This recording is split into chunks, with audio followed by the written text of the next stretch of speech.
This is National Native News. I'm Antonia Gonzalez.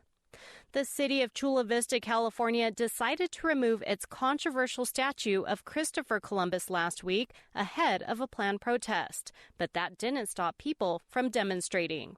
Christine Trudeau reports. Stolen land! Stolen land! A large crowd gathered on a hot afternoon around an empty stone slab, where moments earlier, the Quanepcohan Coalition, with flags raised high, called on the city of Chula Vista for the permanent removal of the Columbus statue, the renaming of Discovery Park where it resides, and the recognition of Indigenous Peoples Day. Organizer Olympia Arande Beltran says that Black, Indigenous, and other communities of color are hit hardest by the COVID-19 pandemic. This violent expression of neglect and the lack of access to basic health services is a direct result of settler colonial genocidal violence, which is the legacy of Christopher Columbus. The removal of the statue so far is a small victory, as the Quanepcohan Coalition has been protesting for its removal since 2018.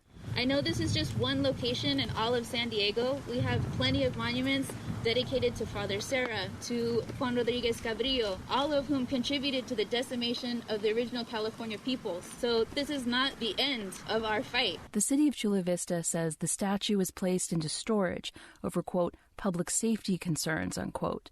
Currently, no permanent removal of the statue has been guaranteed. I'm Christine Trudeau.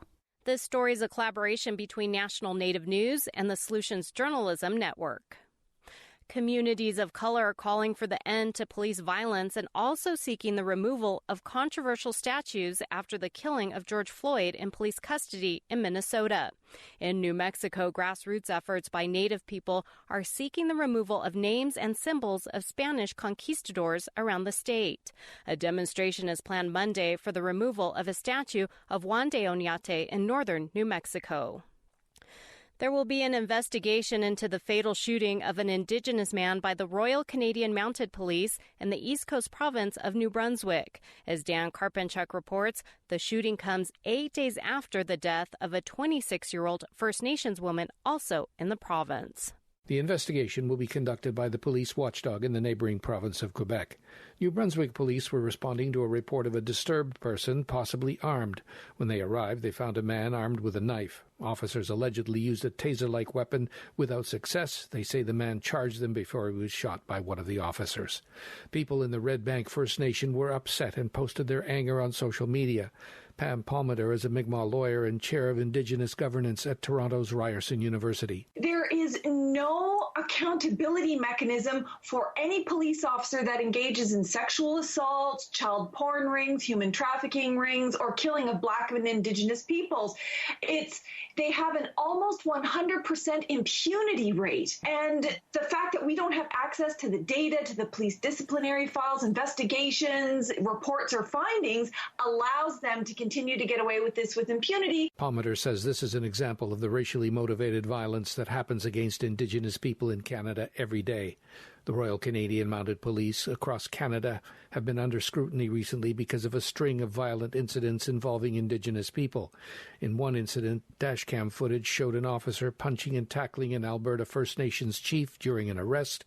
In another incident, in Nunavut, an officer was videoed hitting an Inuk man with a car door. For National Native News, I'm Dan Karpenchuk. And I'm Antonia Gonzalez.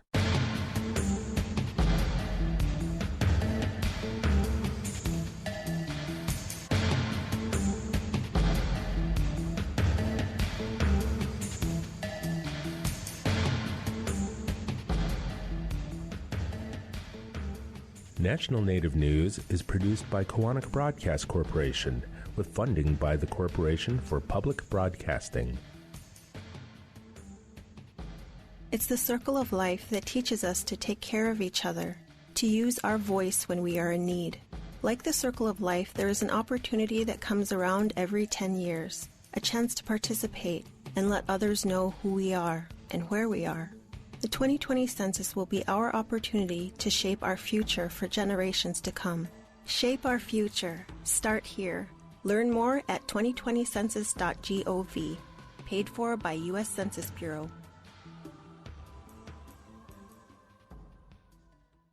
Native Voice One, the Native American Radio Network.